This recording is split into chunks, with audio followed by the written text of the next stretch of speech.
यदि आप बार बार सफाई करते हैं या किसी भी चीज़ को रिपीट करते हैं, कई बार आपने देखा होगा कि एक इंसान स्विच ऑन ऑफ करता है और उसके बाद उसे खुद भी ये पता नहीं रहता कि उसने स्विच ऑन किया या ऑफ किया। या कई बार वो चाबी कहीं रख देता है, चाबी रखने के बाद उसे खुद भी नहीं पता होता कि चाबी उसने कहाँ रखी।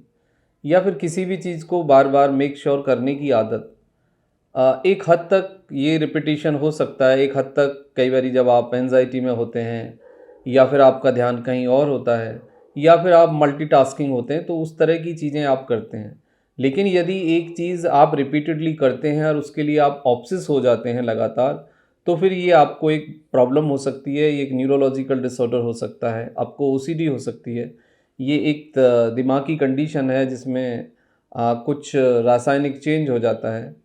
तो आज हम बात करेंगे ओसीडी के बारे में कि बार बार सफाई करने की जो आदत है, वो आदत एक सिम्टम्स है, एक संकेत है कि आपको ओसीडी है। कुछ दिमागी रूप से बायोकेमिकल, हार्मोनल, सेरोटोनिन के रूप में कुछ ना कुछ बदलाव हो रहा है और ये बदलाव यदि रिपीटेडली होता रहा तो आपको ये एक सीरियस बीमारी का संकेत होगा और उसके बाद आप बहुत बड़ी परेशानी में फंसेंगे। मैं आपका दोस्त डॉक्टर सुनील कुमार और आप देख रहे हैं doctor Kumar education clinic. I am post doctorate in clinical medicine and the metabolic science. Last 2 decade से लाइफ स्टाइल जो प्रॉब्लम्स हैं उसके बारे में हम ओपीडी पेशेंट देखते हैं, पढ़ाते हैं, रिसर्च करते हैं। तो 20 ईयर मुझे लगभग हो गए हैं इस फील्ड में। तो मैं आज आपको ये गाइड करूँगा, ये बताऊँगा क्लियरली कि ओसीडी क्या है, उसके क्या संकेत हैं, क्या लक्षण हैं, उसके क्या कॉज हैं और फिर उसको कैसे मैनेज किया जाए। क्योंकि देखा ये गया है हमारे समाज में कि ओसीडी वाले पेशेंट या डिप्रेशन या एंजाइटी वाले पेशेंट को समझने में बड़ी तकलीफ़ होती है, परिवार को भी, दोस्तों को भी, और कई बार इंसान खुद भी नहीं समझ पाता कि ये बदलाव आखिर क्यों है और इस बदलाव के पीछे क्या बायोकेमिकल रीज़न है या कंडीशनल रीज़न है या फिर कोई स्ट्रेस, एंजाइटी टेम्परेरी कोई काम कर रही है। तो इन सब चीज़ों को हम देखने की कोशिश करेंगे। देखो, यदि हम ओसीडी के लक्षणों की बात करें तो लक्षण में कोई भी रिपीटेड मतलब चीज़, ऑब्सेसिव हो सकता है इंसान किसी एक चीज़ को लेके। ऑब्सेसिव मतलब एक दीवानगी होना, किसी भी एक चीज़ को लेके पागलपन होना और उसको रिपीटेडली करते रहना without achieving the any task and without need.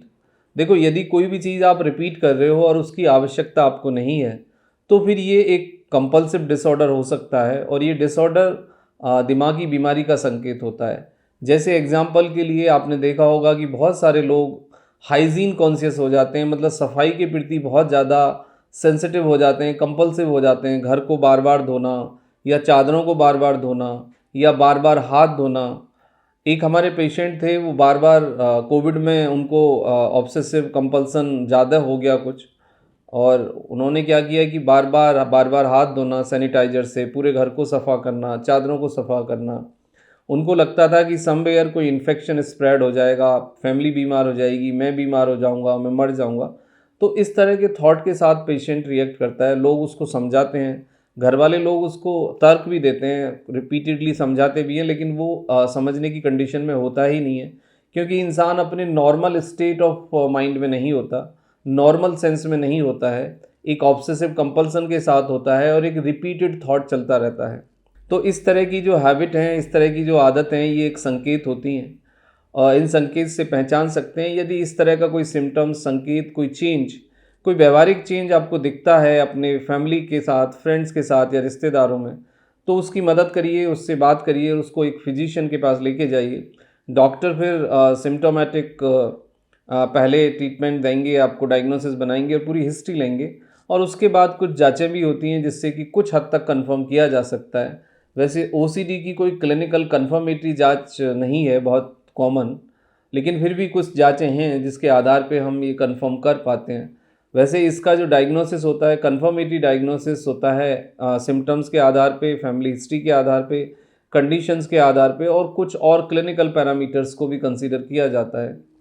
अब दूसरी बात ये आती है कि ये आता क्यों है, आखिर है क्या। किसी कारणवश कोई ट्रॉमा स्टार्ट होता है या कोई फियर स्टार्ट होता है या एंजाइटी स्टार्ट होती है और वो रिपीटेड रहता है, वो कंडीशंस कुछ लंबे समय तक रह जाती हैं।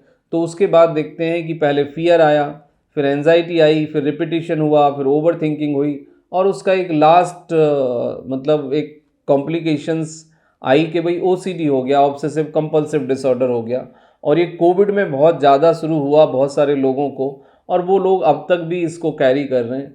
तो डिप्रेशन एंजाइटी की तरह ही ओसीडी है जो कि कम्प्लीटली ट्रीटेबल है, कम्प्लीटली मैनेज हो जाता है, कम्प्लीटली ठीक हो जाता है।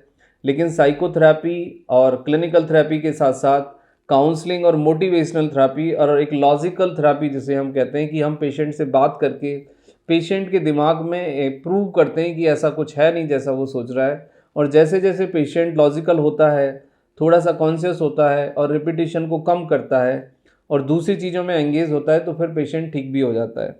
कहीं ना कहीं ये सेरोटोनिन जो रिसेप्टर्स हैं उसका डिसीज़ है। आपके सेरोटोनिन रिसेप्टर्स, सेरोटोनिन और डोपामाइन, स्पेशली ये दो न्यूरोट्रांसमीटर्स हैं, इसके कम ज़्यादा होने से, इसके एबनॉर्मल सिक्रीशन से, इसके सिक्रीशन पे नकारात्मक प्रभाव पड़ने से, या सेरोटोनिन डिटॉक्स होने से, या डोपामाइन डिटॉक्स होने से इस तरह की चीज़ें होती हैं। क्योंकि बहुत सारे लोग ऑब्सेसिव होते हैं ड्यू टू सम रीज़न, मतलब उन्हें सक्सेस बहुत जल्दी चाहिए, या वो बहुत ही शॉर्ट टेम्पर होते हैं, या एक चीज़ पे लगे रहते हैं। आपने देखा होगा कि बहुत सारे इंसान एक बात को छोड़ते ही नहीं हैं, वो एक चीज़ को पकड़ लेंगे और फिर उसी का पीछा करते रहते हैं, रिपीटेडली ग्राइंड करते रहते हैं उससे उससे उसका पार्टनर भी डिस्टर्ब, फैमिली भी डिस्टर्ब, सारे लोग डिस्टर्ब हो जाते हैं। और कई बार होता ये है कि लोग उस इंसान से डरने लग जाते हैं, बात करने से भी डरते हैं, क्योंकि वो एक इंसान बस एक बात को पूरी होल स्टोरी में एक पॉइंट को या एक बात को पिक करेगा, पकड़ेगा और उसी को रिपीटेड वे में बोलता रहेगा, और फिर अपनी एंजाइटी, अपना डिसोरिएंटेशन, मूड को पूरा डिस्ट्रॉय कर लेता है वो इंसान। तो इसको इस तरह से समझिए, पहले फियर आएगा, ट्रॉमा आएगा, फिर एंजाइटी आएगी, फिर रिपीटेडली वो फियर रिपीट होगा, और उसके बाद फिर एक फाइनल आप देखेंगे चेंज के रूप में कि ऑब्सेसिव कंपल्सिव डिसऑर्डर के रूप में, यानी ओसीडी के रूप में वो चीज़ आपके सामने आ गई है।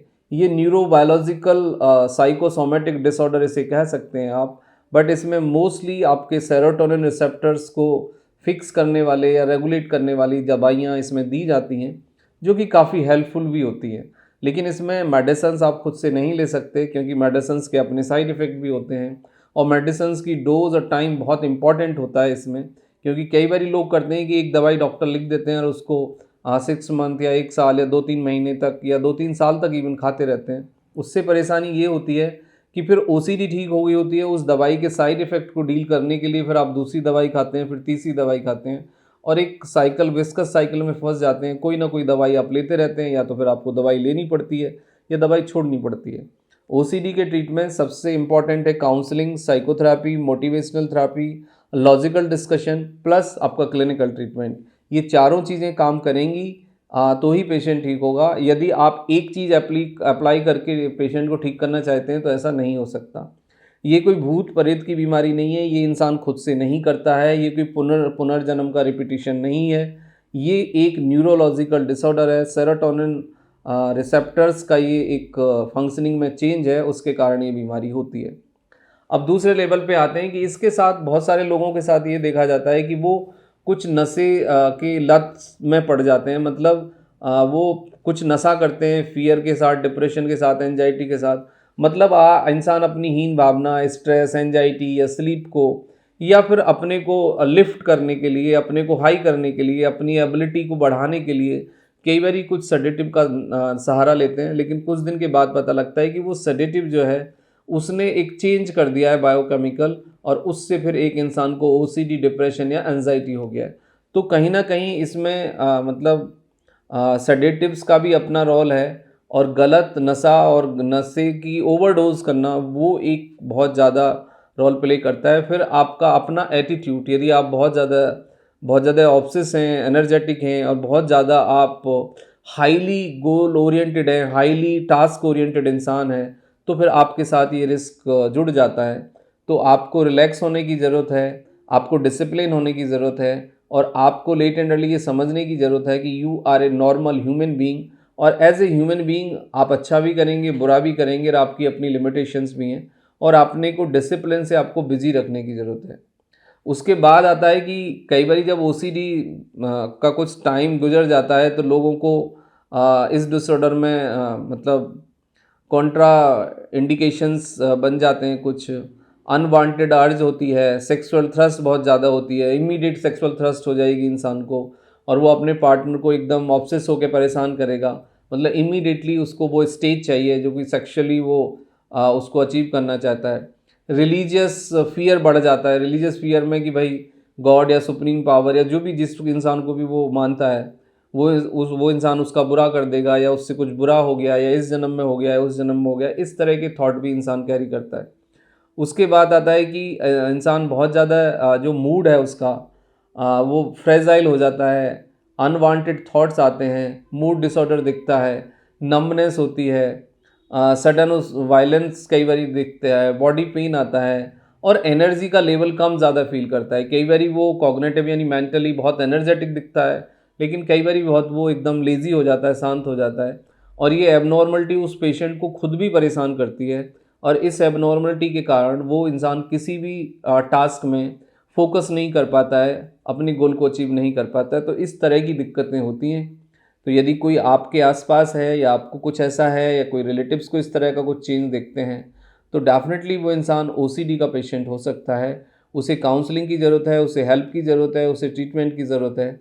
और एक इंसान यदि डिप्रेशन में है, एंजाइटी में है, ओसीडी में है, तो ह्यूमैनिटी के लिए आप उस इंसान की इतनी मदद करिए कि उसे आप राइट डॉक्टर के पास ले जाइए और उसका ट्रीटमेंट शुरू कराइए। डेफिनेटली ओसीडी ठीक हो जाती है और ओसीडी में मेडिसिन्स के और काउंसलिंग के बहुत अच्छे रिजल्ट होते हैं। बट ज़रूरत इस बात की है कि कुछ समय तक एक फॉलोअप पे रहना पड़ेगा और आपको वो गाइडलाइन फॉलो करनी पड़ेगी।